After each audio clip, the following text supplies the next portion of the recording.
Inspelningen är startad. Och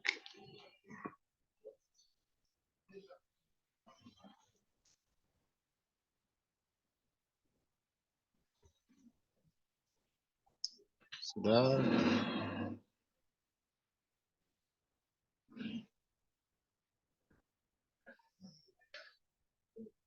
Då ska vi se här. Okay, hello and most welcome to 1443. And please give me notice if the sound volume is not good or if I should keep the microphone closer to me. And this is a test recording. So I already apologize for problems here. It's trying to see where is the best place to record. We talked in 1442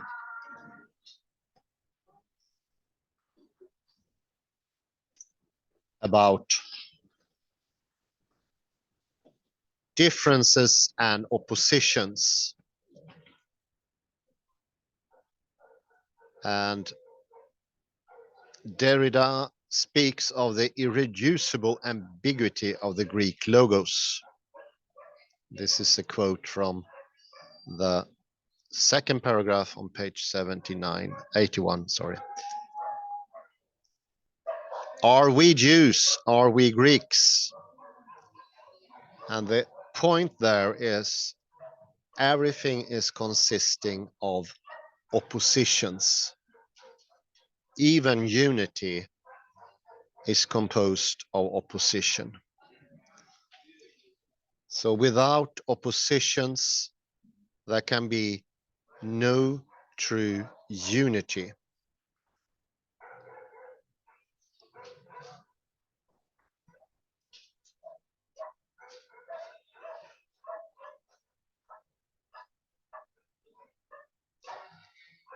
And preemptively trying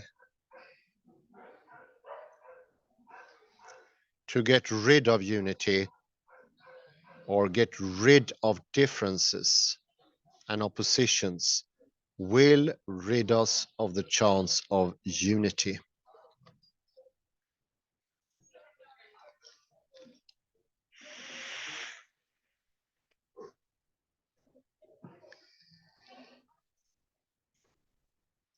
And as Hans Reen writes, in Paul we have the idea of both the inclusion of differences and the transcendence of all difference.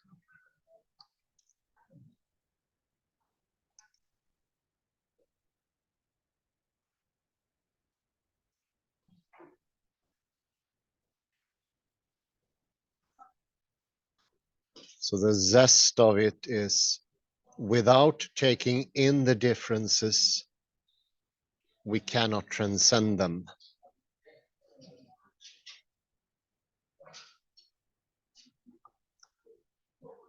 And nota bene, this is not the dialectical move of Hegel, very far from it.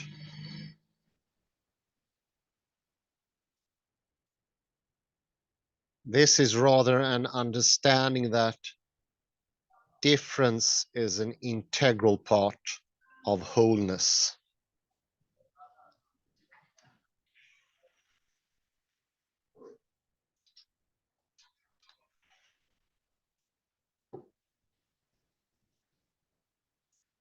Even foundational.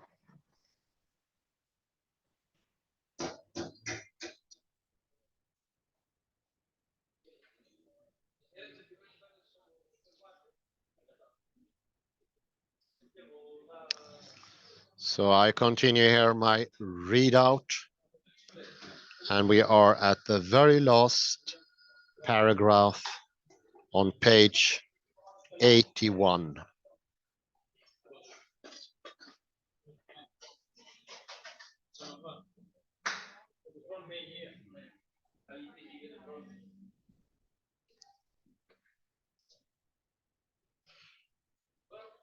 From our reading of Nietzsche and Heidegger as key philosophical predecessors,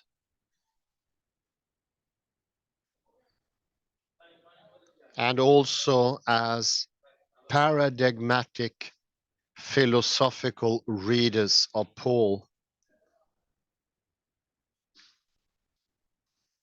we can thus begin to sense a territory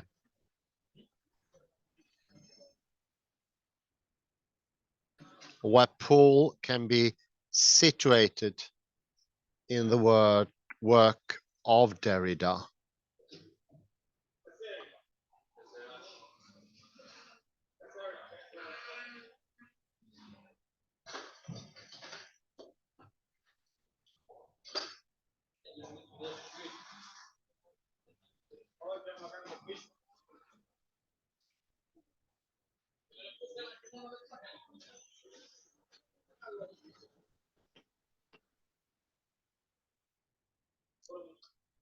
As both an important background, but also as a critical contrast.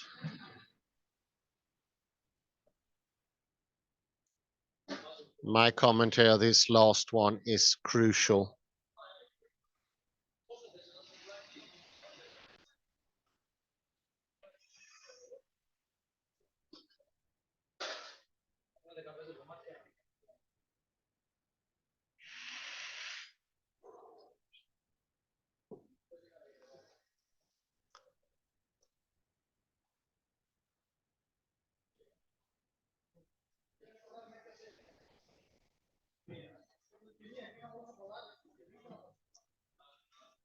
The program of deconstruction is connected to a Pauline sense of time and history as articulated by Heidegger with an inspiration from Kierkegaard.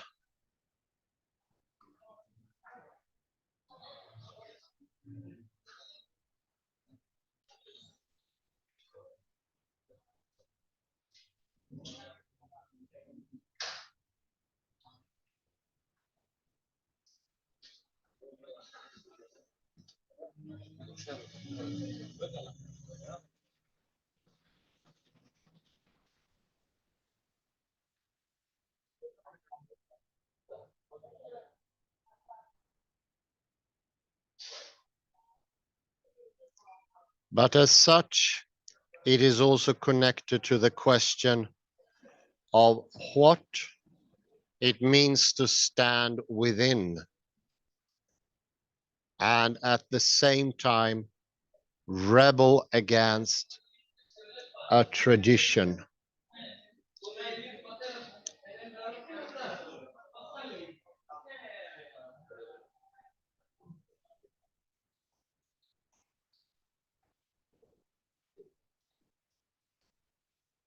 To questions of belonging, inclusion, and exclusion, to the alternatives of revolution and restoration.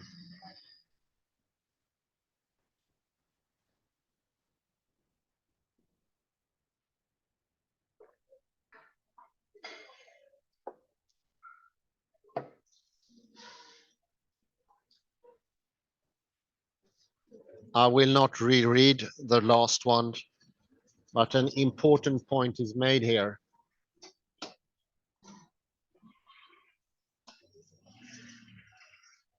And inclusion and exclusion and belonging are, so to speak, alternatives to the ongoing present mode of functioning of turning over and then restore, revolution and restoration.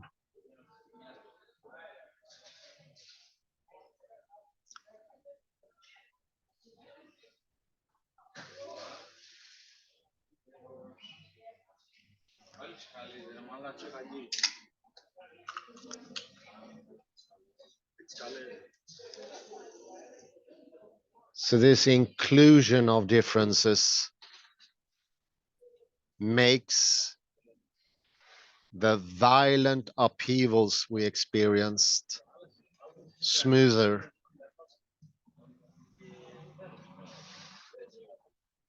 The constant upheaval and tries at settling, restore.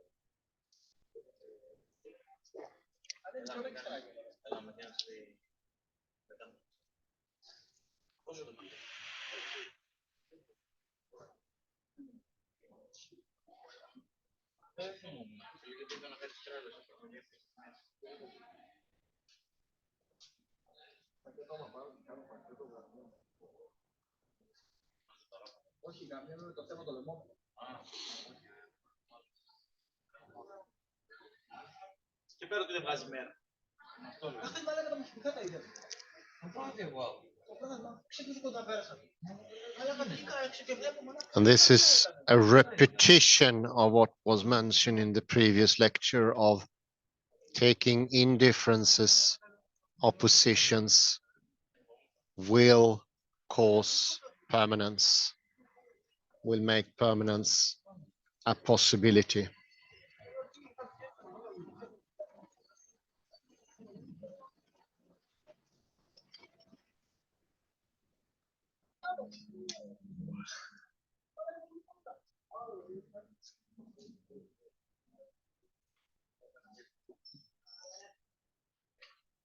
I wouldn't say it's an inoculation or a vaccination against the dreadfully violent turmoil that has plagued modern history, but it is bound to make it less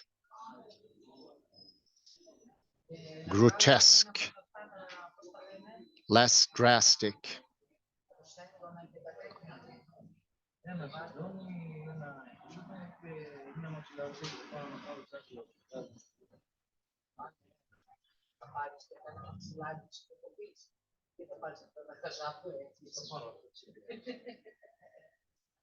And the examples of how we previously gone with these things are numerous: disasters, revolutions that have cost billions of lives, and terrible wars that are much, much more gruesome than they ever were before.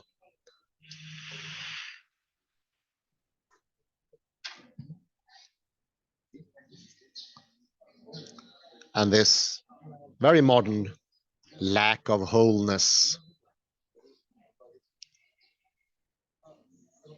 it leads people either to fundamentalism in the reductionism or the perceived opposite of relativism or postmodernism.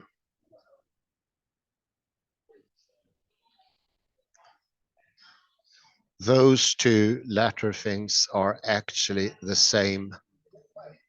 Trying to preserve essence, arche, makes them constantly oscillating.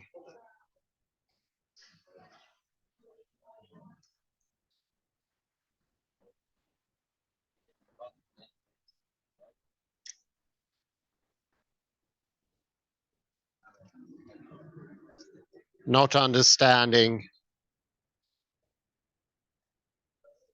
the valleys and the hills of what we earlier called yin and yang, and absence and fullness, that is permanence.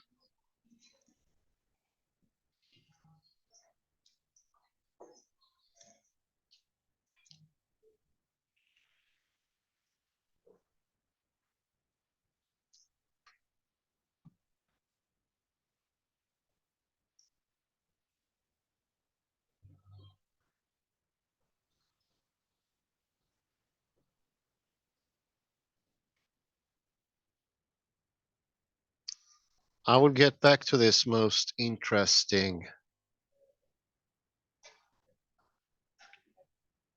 wholeness difference idea later in the summary, but I will now read the next chapter or subchapter, which is Derrida on religion. Continuing the text and presently on page 82 of Hans Ruin's article.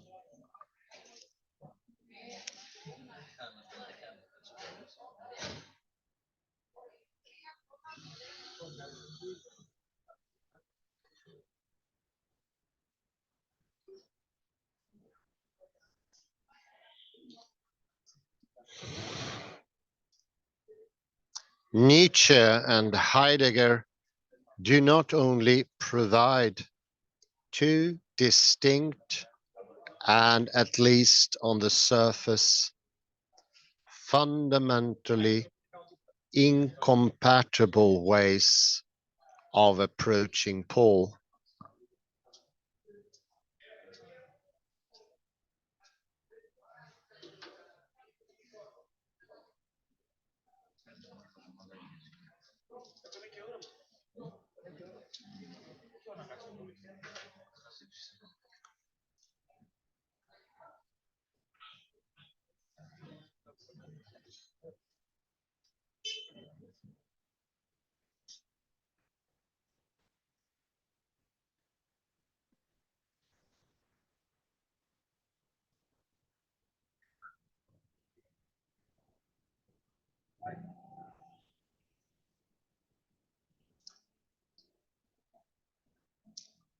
Against Nietzsche's uncompromising critique of Paul as a cunning spiritual seducer stands Heidegger's attempt, it should be with an S, to reinstate Paul as a kind of proto-existentialist thinker of temporality and historicity.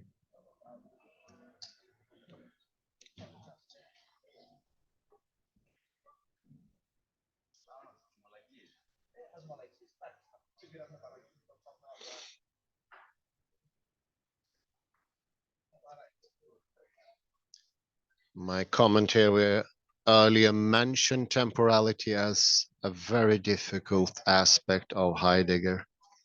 Historicity is Geschichte in contrast to Historia. You could see it as what really took place, regardless of what we observed or what is noted down in print.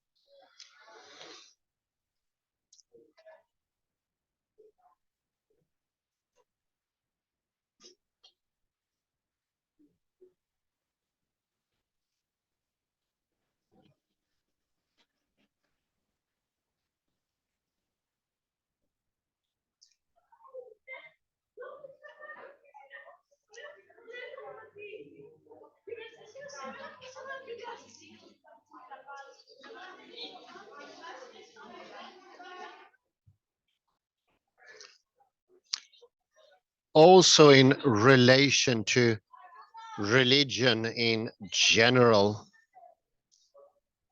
Nietzsche and Heidegger could seem to represent two extremes.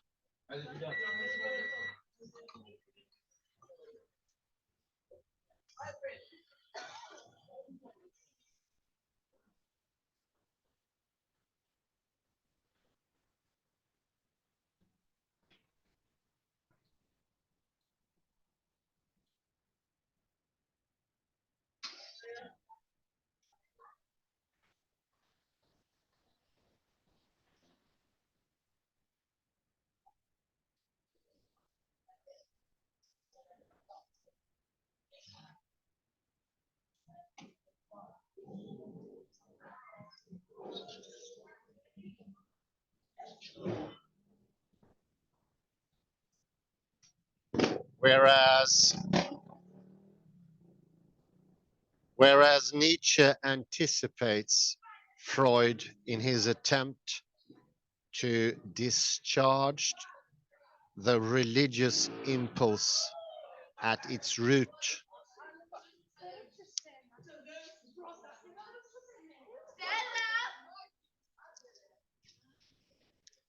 by portraying it as a kind of malady of the soul.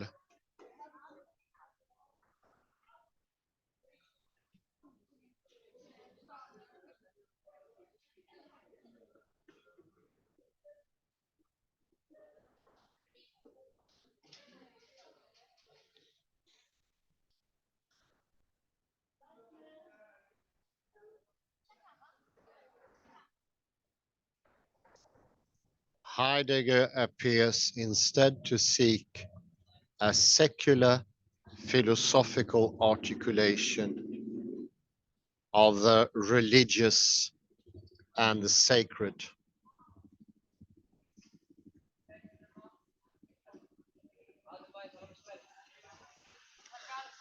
Ja, så funnies. Hello.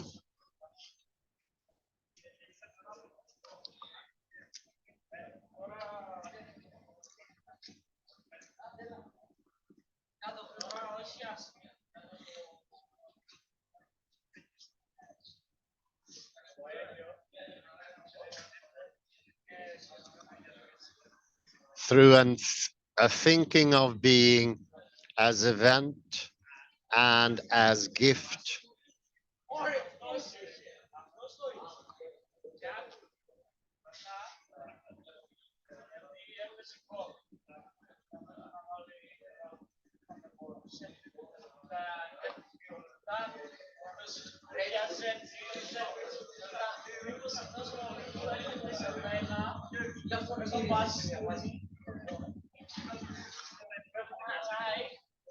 In a way that comes to the fore even more in his later writings.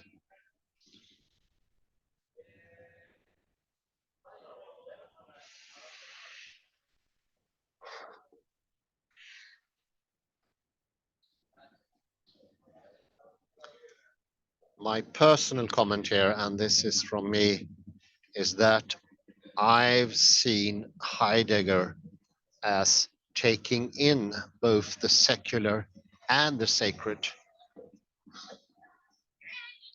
to make it a bigger wholeness.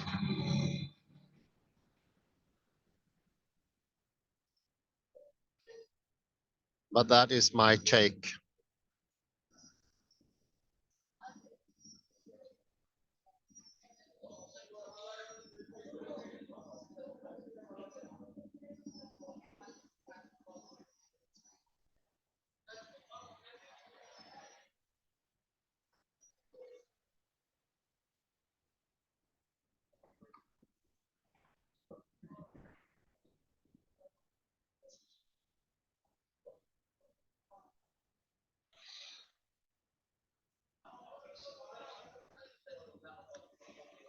Where does Derrida belong on this territory?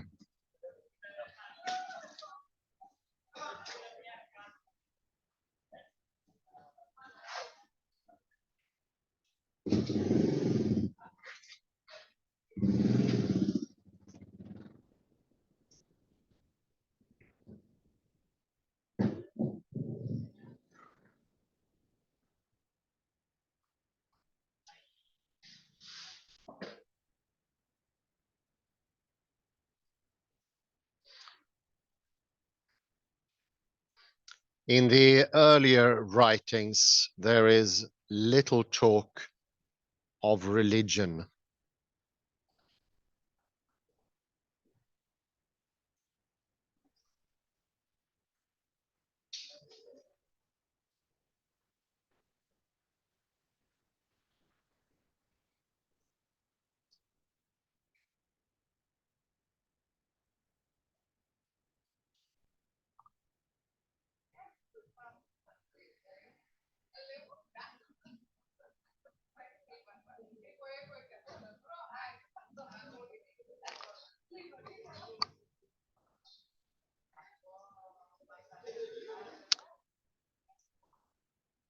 Generally, Derrida was perceived as an atheist thinker with no religious commitment or agenda.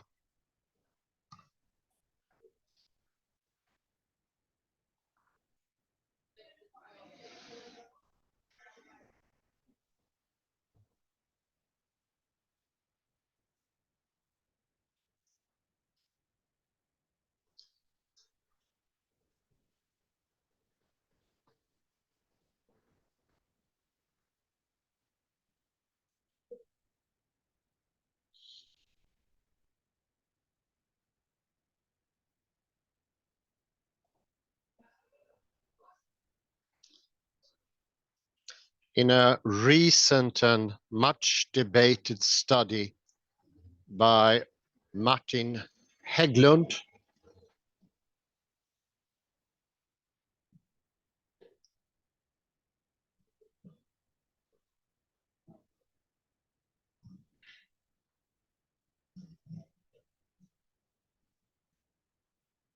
deconstruction is even labeled as a radical atheism.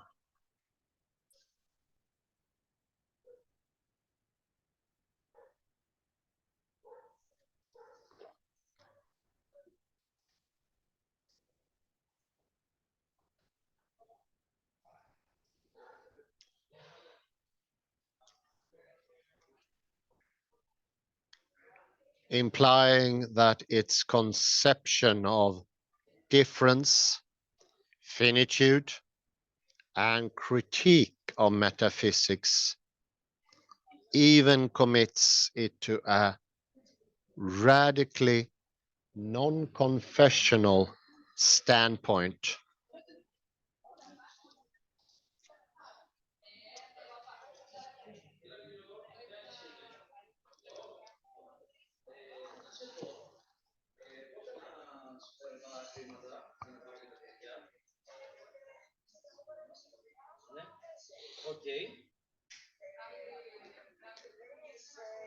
This particular book, however, was written as an explicit attempt to criticize a strong tendency among some of Derrida's followers in recent years, precisely to re-engage in a discussion with theology and religion.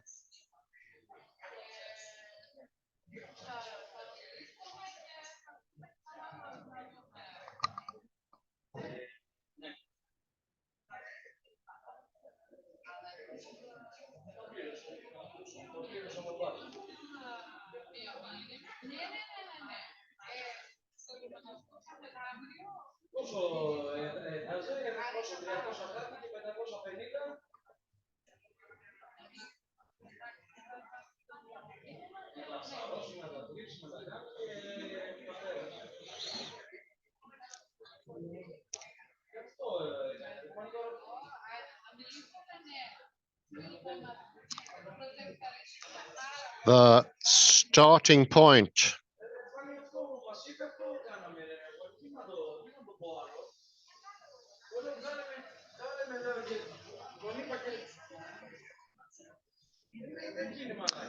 Oh, I saw a comment there. I'm sorry for the disappearance of the sound. I did not see it until now. We'll check it out closely. And as a comment to Henrik, please give your opinion of the sound quality, disturbance, and so forth. Thank you very much. Okay.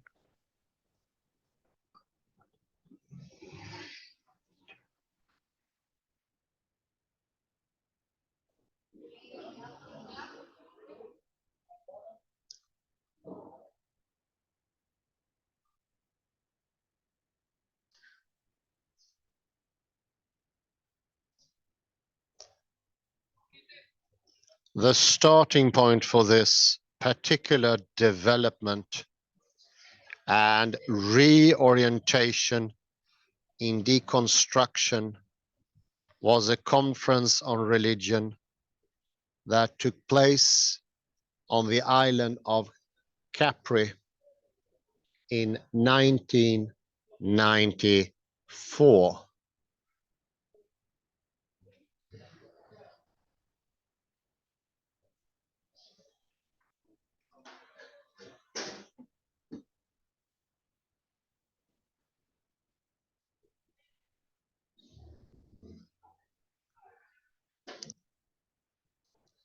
Organized by Derrida and Gianni Vattimo.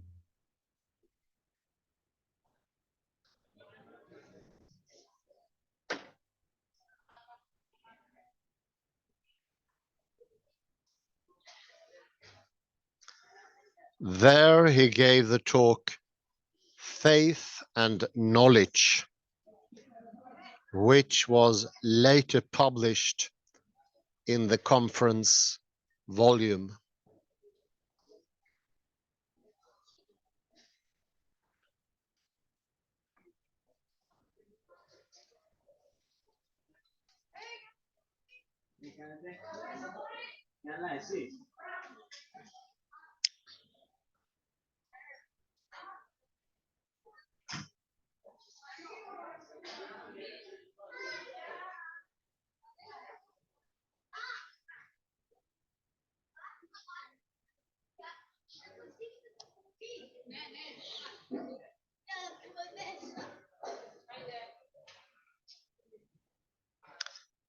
This experimental and wide-ranging essay was to have an enormous importance for the rise of interest in religion in contemporary continental philosophy.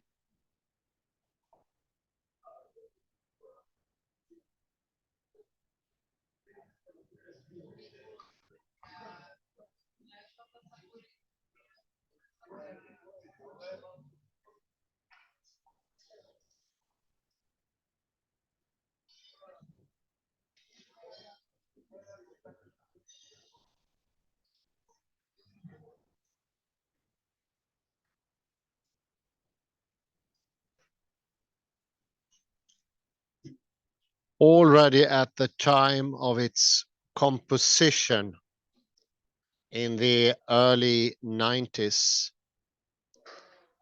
there was much talk of a return to religion. Yes, you heard right.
And this was also the explicit motivation behind the organizing of the meeting.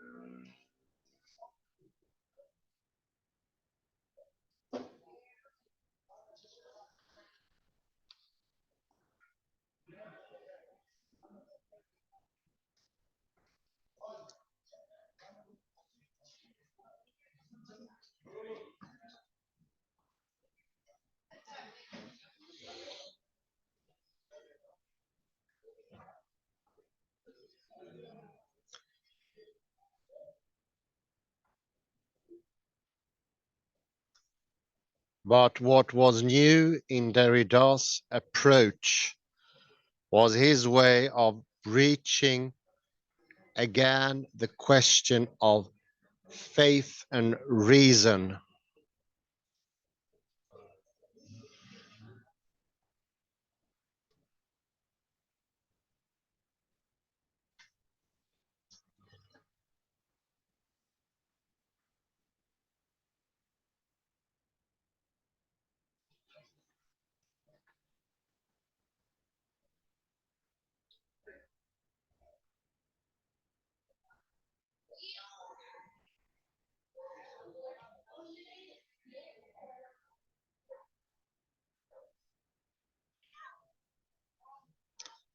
As perhaps, and this is interesting, perhaps sharing a common source.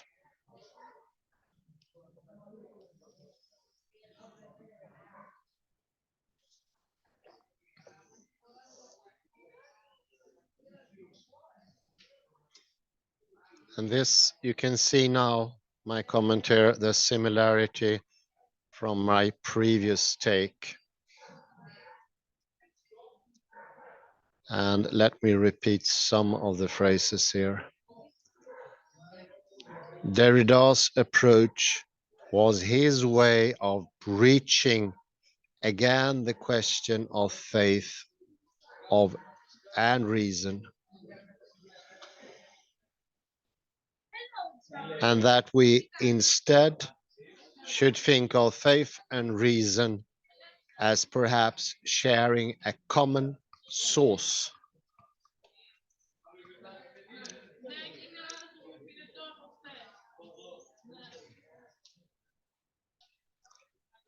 This is my commentary is in sharp contrast to Hedenius, for instance, in Sweden. And this is the inclusiveness of opposites. And I would say healing the distinction between faith and reason. Mhm.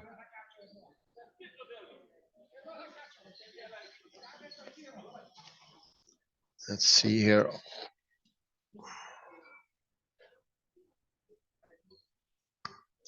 We can do something about the sound.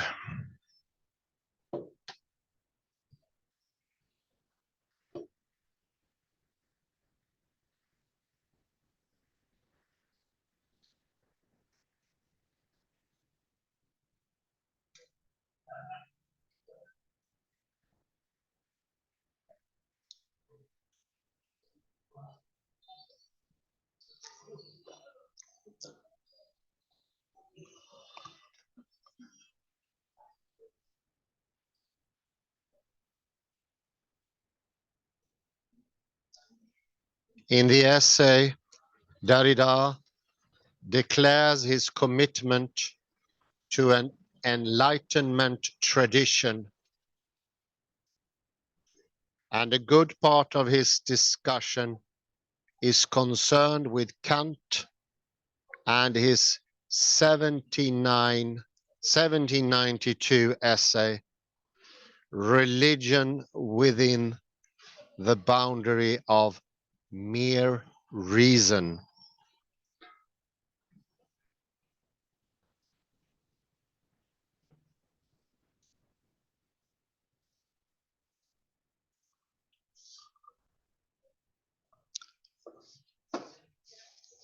And I have to ask the listeners, is it worth continue with this disappearance of sound, or is it still understandable? You can leave your comments.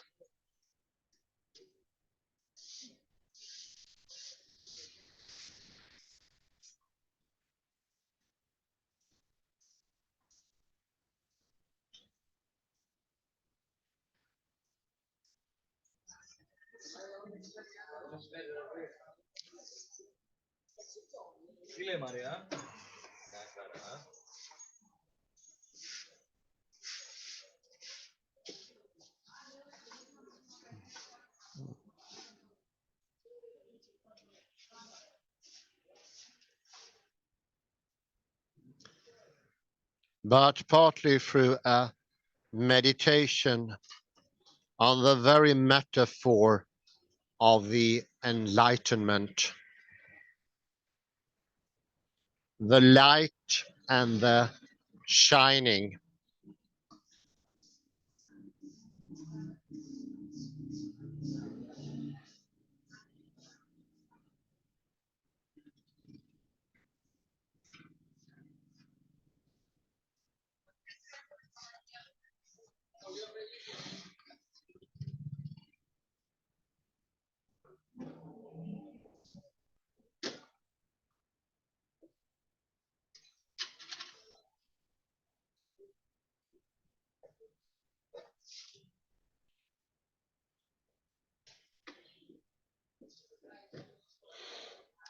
He shows how we as enlightened have also already committed ourselves to a space where, listen now, shining and appearing takes place, and thus in the vicinity of the religious.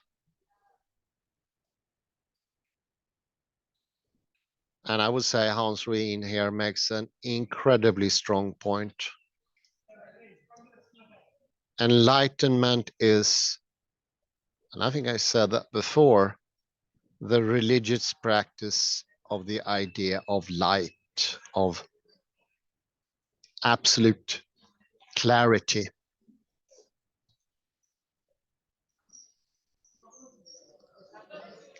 Bring it out into the open and put it onto a fluorescent light, the strongest you can find.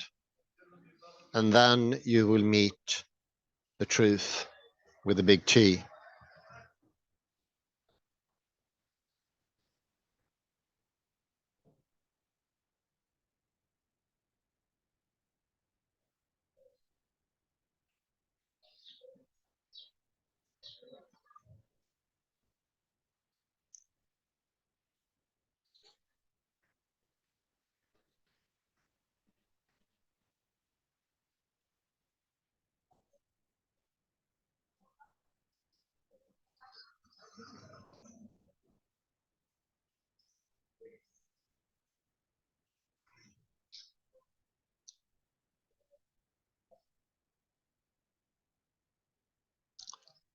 And I would say that tendency is plaguing us today even more.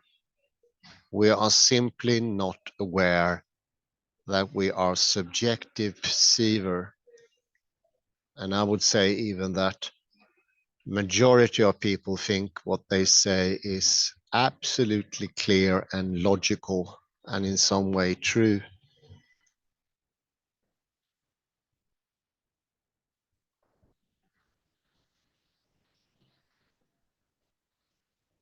They do not understand that there is an observer, and thereby, as Radolf Gachet would have it, nullify all their opinions, making them into dust.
Consequently, a central point of the analysis is that faith is not restricted to the sphere of religion,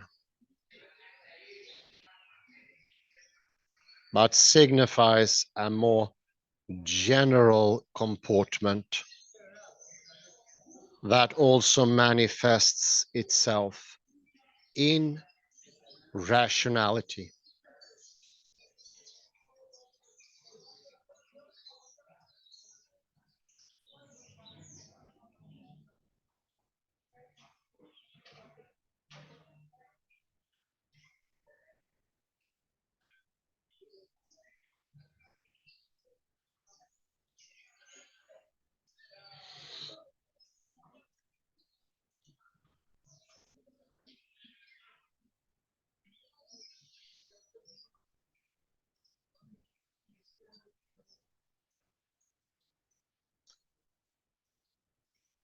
Derrida also identifies what he takes to be two principal sources of the religious, namely the messianic or a messianicity without messianism.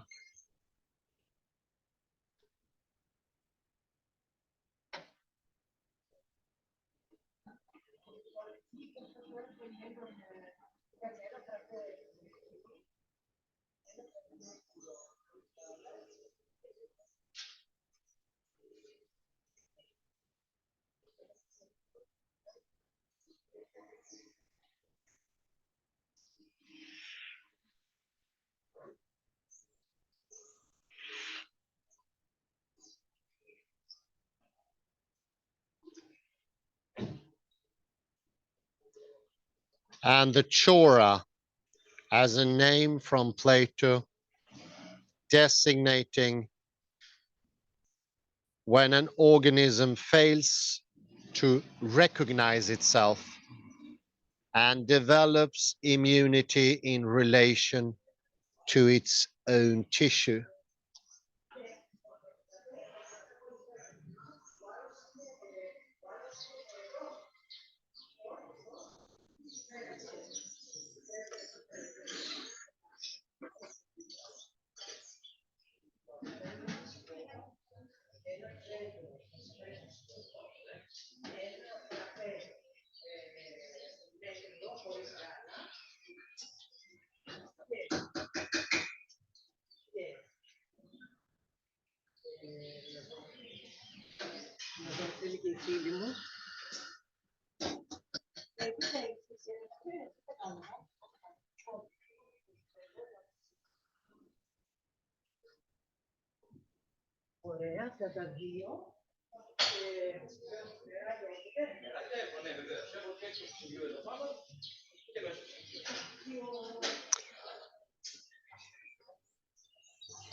So this, I think, should be compare my comment here to the concept of autopoiesis by Verala and Maturana. But here we have an immunity to its own tissue.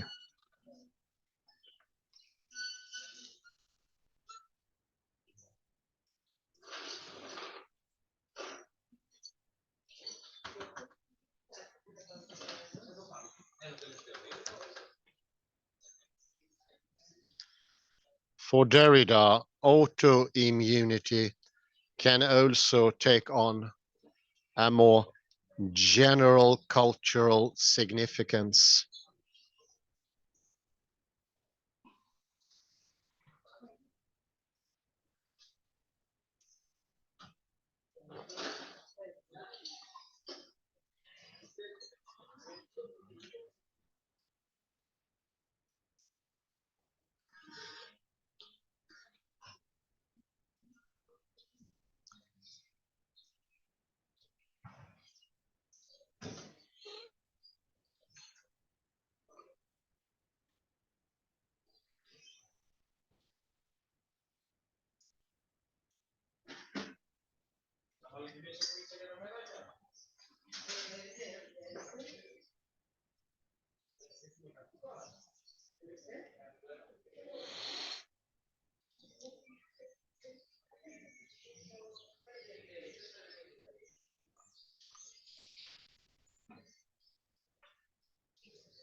For Derrida, autoimmunity can also take on a more general cultural significance. In a later interview, he describes it as when a living being, in a quasi-suicidal fashion, itself works to destroy its own protection, to immunize itself against its own immunity.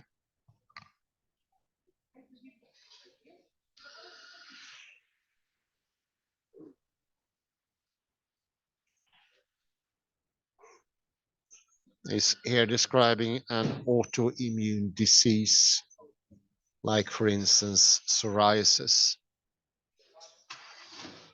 or allergy.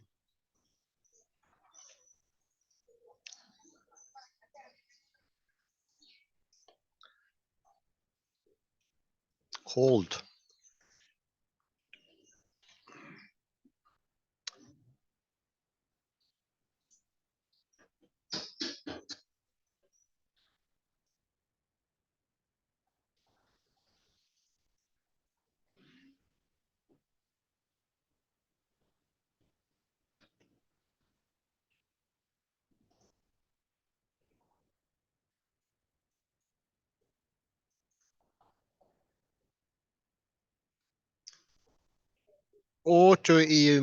Autoimmunity movements are what produce, invent, and feed the very monstrosity they claim to overcome.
This model is then used to interpret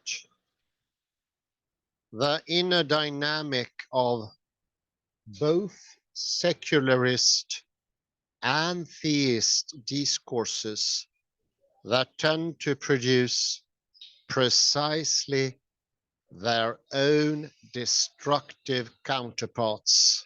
Very good, Hans Reen. This is what they exactly are doing.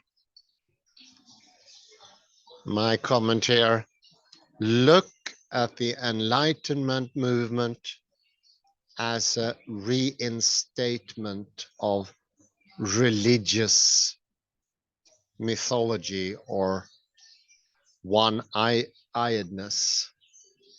Sheer light as the only way of reaching understanding.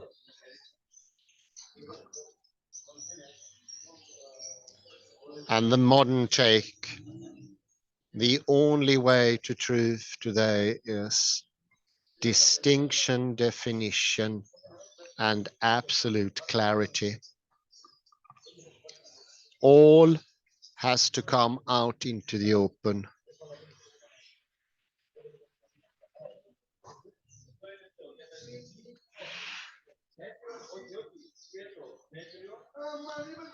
Nothing is implicit.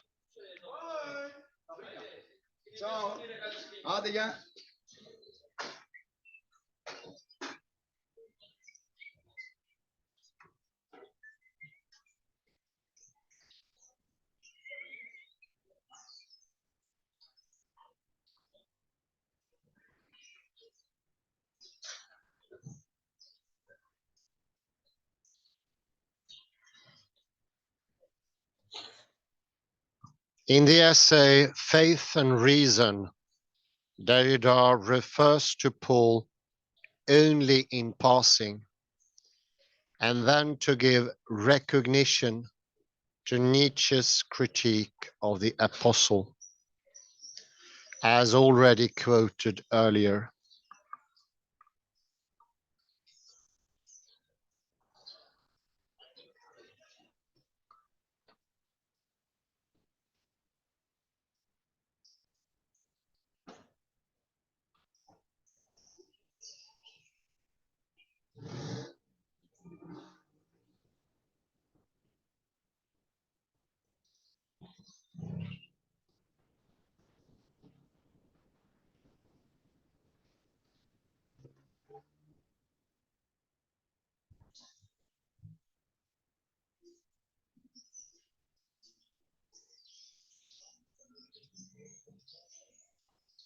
But in its general orientation, it is nevertheless much closer to Heidegger's approach in its overall method than to the Nietzschean genealogical critique.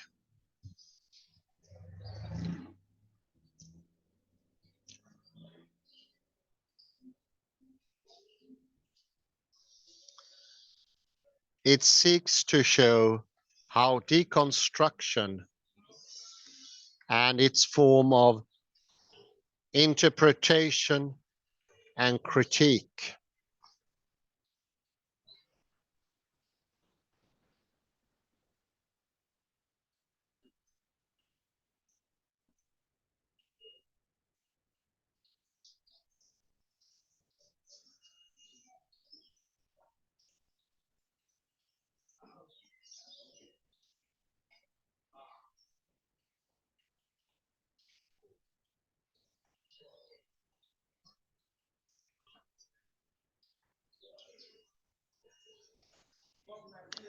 can in fact be used to open up a discussion about issues that are normally relegated to matters of faith. Very good once more.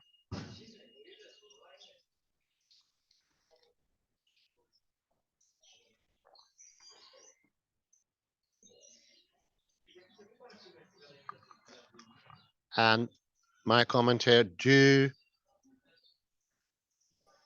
keep a close eye to the next couple of lines. They are very important.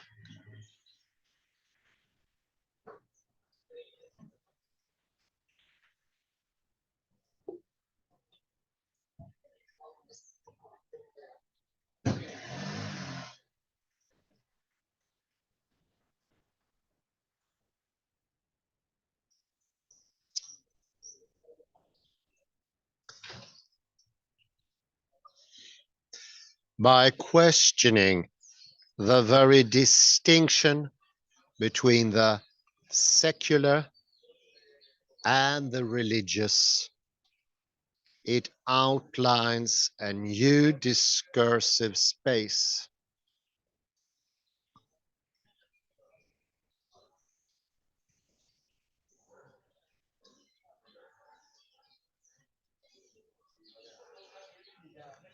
A kind of middle ground similar to Heidegger's methodological neutrality.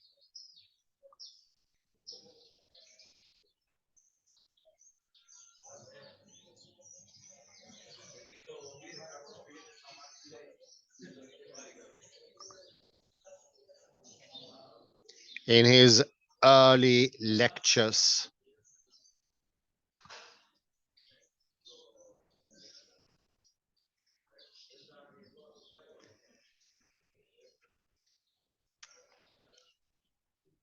in the introductory remarks to the essay, Derrida also recalls the shared background for many of the people who had gathered for the seminar, namely a broadly understood phenomenological inheritance.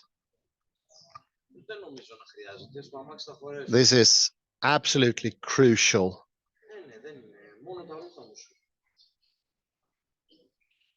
And it's almost too big to understand directly, but let me give you some pointers here.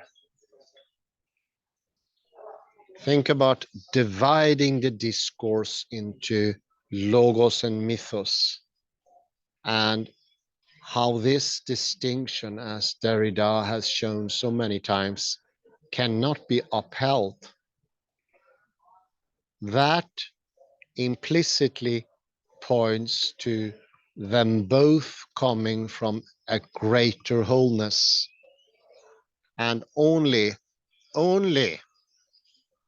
then, when we reach this greater wholeness, can we make any sense at all.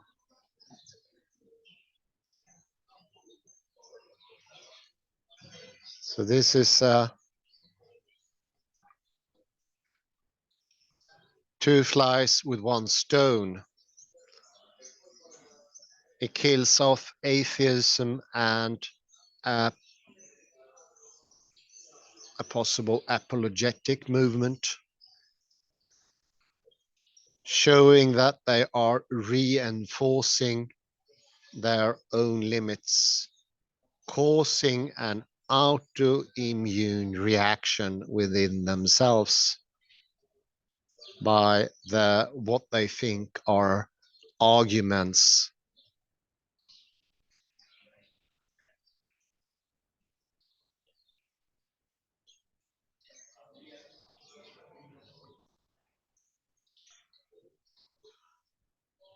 By checking in both, or rather understanding that there is no distinction to be seen, that the distinction is in itself something founded in an argument of sorts.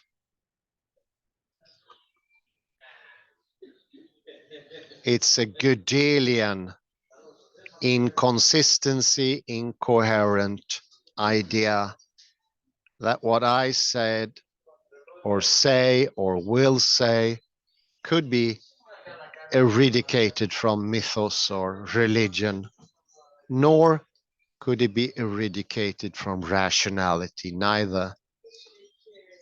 Rather, they are inherently codependent, as stemming from a similar or same source.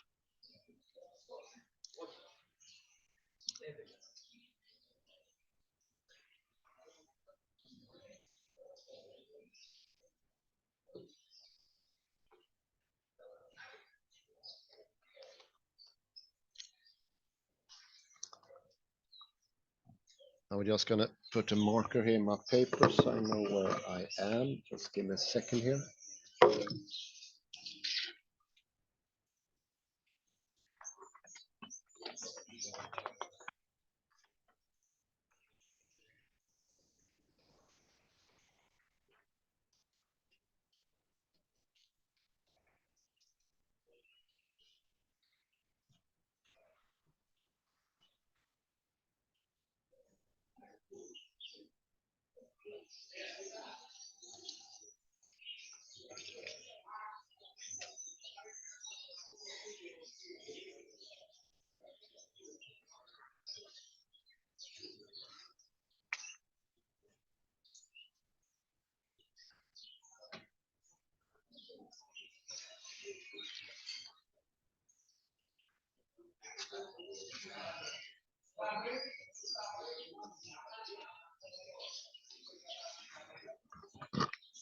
I will read another paragraph, make a summary of this most interesting part of the text, and you're also most welcome to put some questions. I will not be able to hear you much clear, so please put them in writing if it's possible.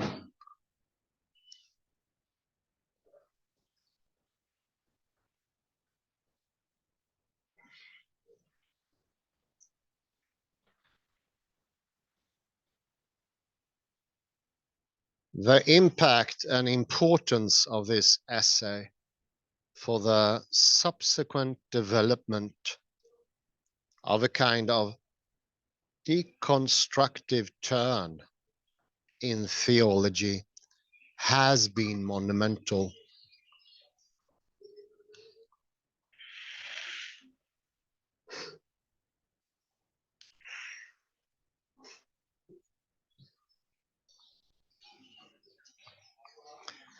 It has been most visibly elaborated by scholars such as Hent de Vries, John Caputo, and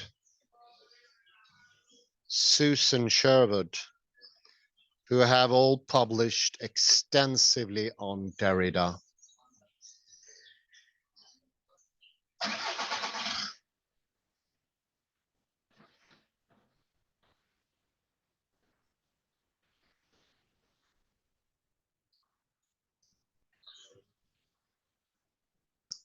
And religion,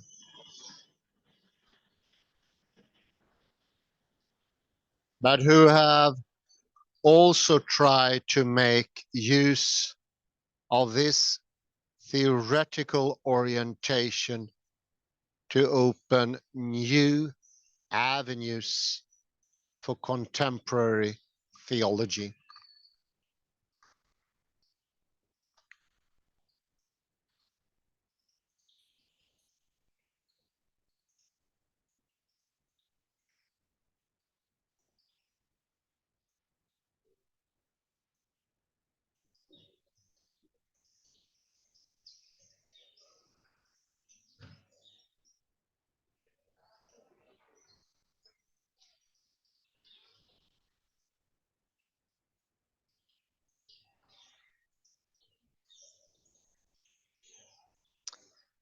Jennings' aforementioned book belongs to some extent to this whole movement.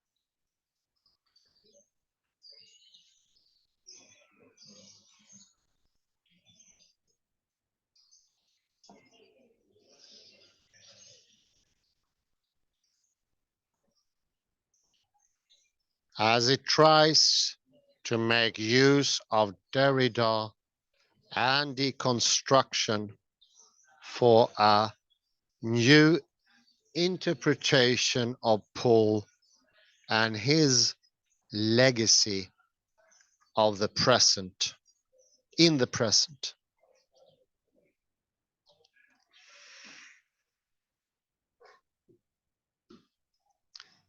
Now to my short summary. My hands are getting dead cold. It's rather humid here. But remember how we looked into space in earlier lectures, and that absence has a constitutive role in what makes up existence, object.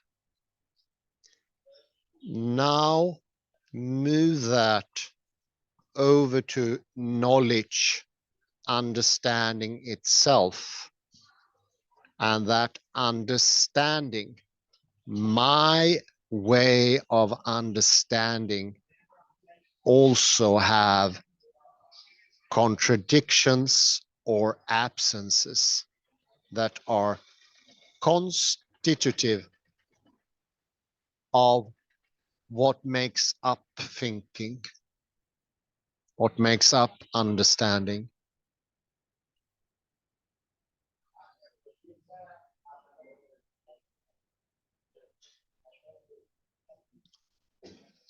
The turn since the Enlightenment is a trying to make one's understanding, in a way, dense, complete, without holes or contradictions.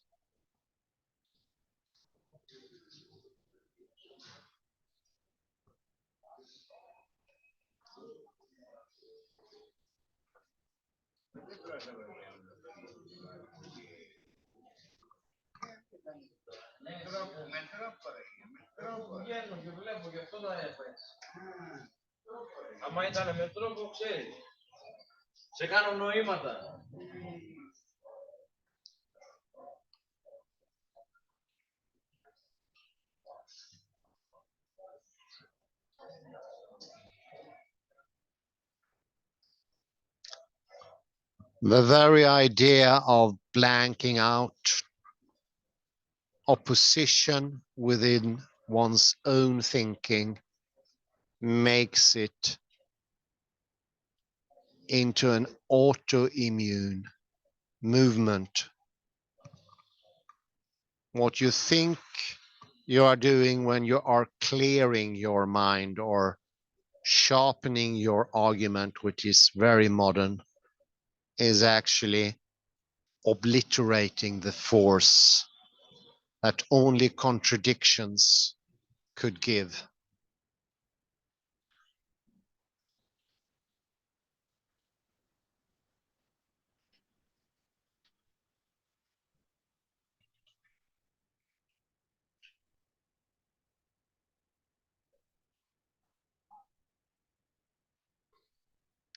I would say this is the incredibly sharp, and it obliterates, of course, Ingmar Hedenius' famous Swedish book, Tro och vetande. The very understanding itself, the modus, if you like, or the Stimmung, is taken into consideration. How do I understand something? Not the content of my understanding, what I can repeat to you as I speak here. No. But in what way I keep it. Do I keep it by contradiction, or do I try to make it non-contradictory, consistent, coherent, in a Gödelian move?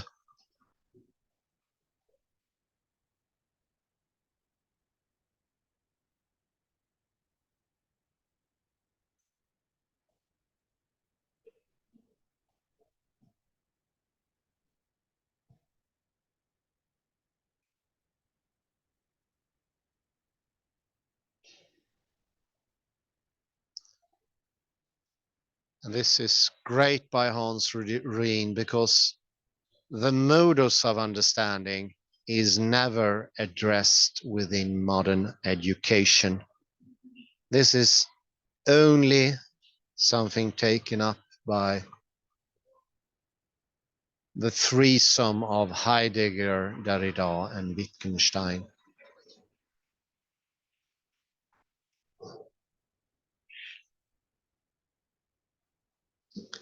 If it is ignored, it leads to the nullification of what one is thinking, of what one is argumenting for or against.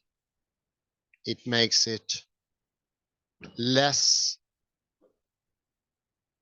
energetic, less functioning, less forceful, less telling.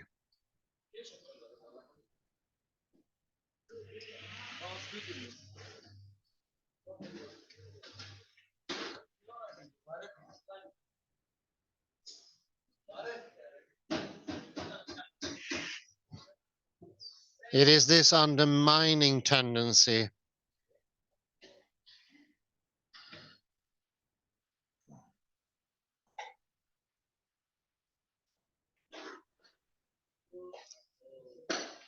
that is pointed to here.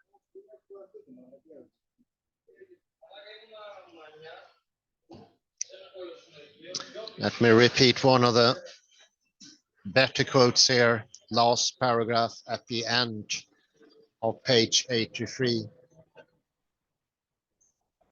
For Derrida, autoimmunity can also take on a more general cultural significance. In a later interview, he describes it as when a living being, in a quasi-suicidal fashion, itself works to destroy its own protection, to immunize itself against its own immunity.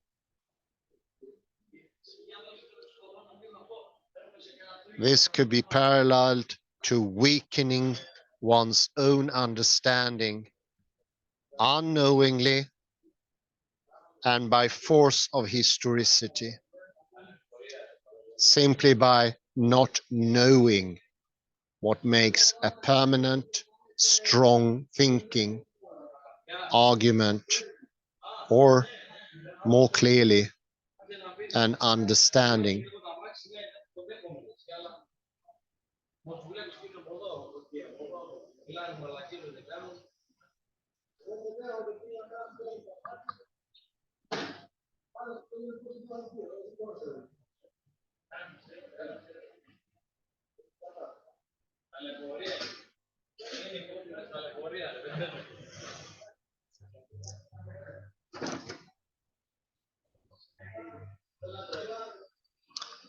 See, do we have any questions?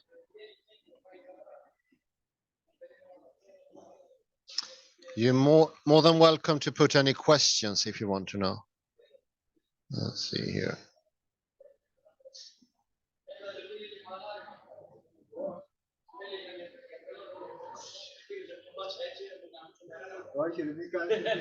Very good. It's a question from Kalle Lundahl.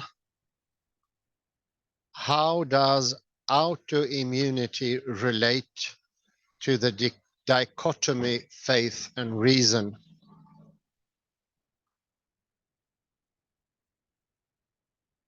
In the take of enlightenment, they want to rid their own argument, their thinking, their understanding of dichotomies, such as the dichotomy faith and reason, or untruth and truth. They want to make it, and let me put this example. If you are an enlightenment philosopher like Kant, you would like to put everything within the boundary of reason and cast out faith. Derrida is pointing to that in that case, Kant is attacking himself, his own stability and protection, because all arguments, all thinking are already based on dichotomies.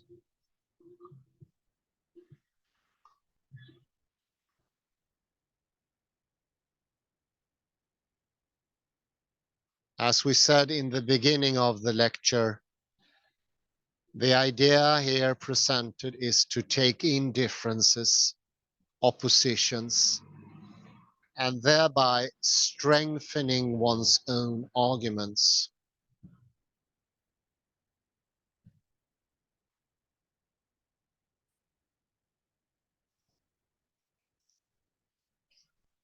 If you go the other way, you try to get rid of the oppositions, of the dichotomies in your own understanding.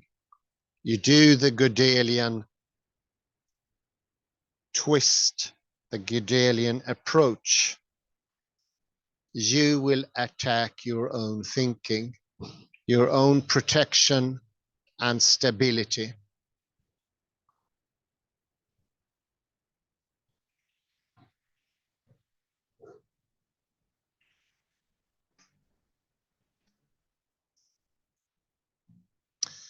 And this is very close to how an autoimmune disease like psoriasis work. It sort of tries to get rid of dichotomies within the body. Things that are perceived to be in opposition, not proper body parts or good members of the body, and attacks them, trying to make the body, well, let's say consistent and coherent. Unbeknownst to the person or its system, but known to others that look at the person who suffers from psoriasis, they will see that he is weakening himself. The system is weakening the person, but he himself does not know it. That is important. And that is transcending, accepting the differences, the oppositions, and thereby transcending them, taking them in.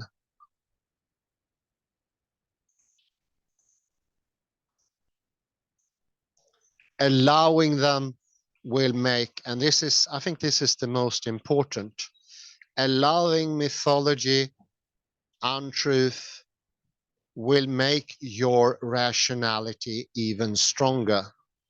You will not weaken it. And this is so similar to autoimmune diseases.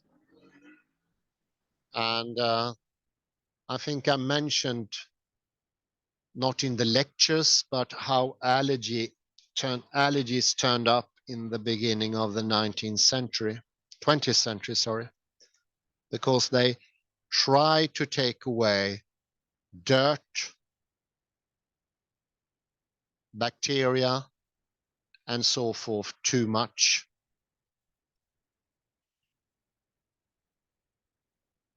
They did not realize that a healthy autoimmune system is consisting of oppositions, and thereby they weaken the system.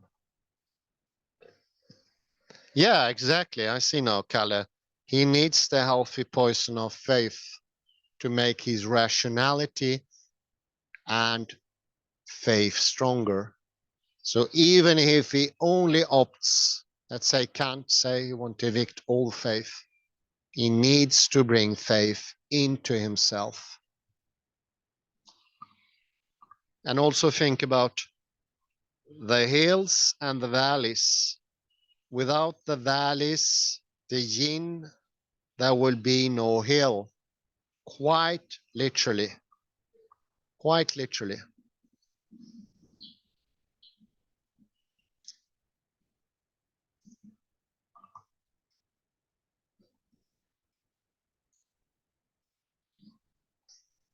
We can look into history and I think most historians know that the Enlightenment had their downfalls. But what we don't know, this is still a specter or phantasm that haunts us. And I would say even more by putting space in between us and the Enlightenment and thinking that we can understand without bringing in oppositions or considering them.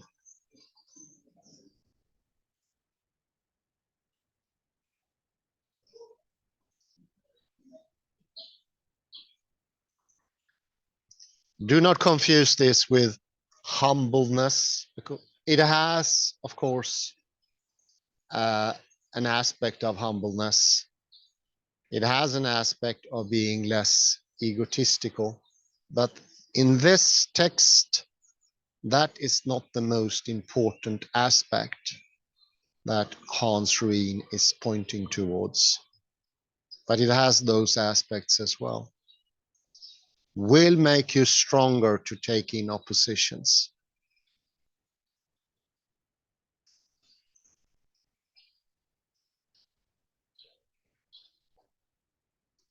And we are today suffering from a disaster of autoimmune diseases. And I would say that is not a coincidence with what Hans Reen and Derrida, Heidegger, and previously Wittgenstein has mentioned. They do go hand in hand. Not understanding contradictions within, only fearing bacteria or putting into the system in your mental state that these bacteria needs to be evicted. That I am quite certain will cause the seed of an autoimmune disease.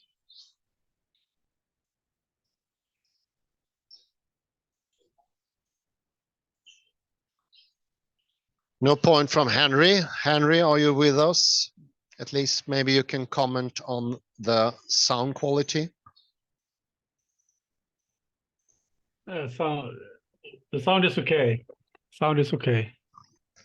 Tror du får skriva. I think you have to write, Henry.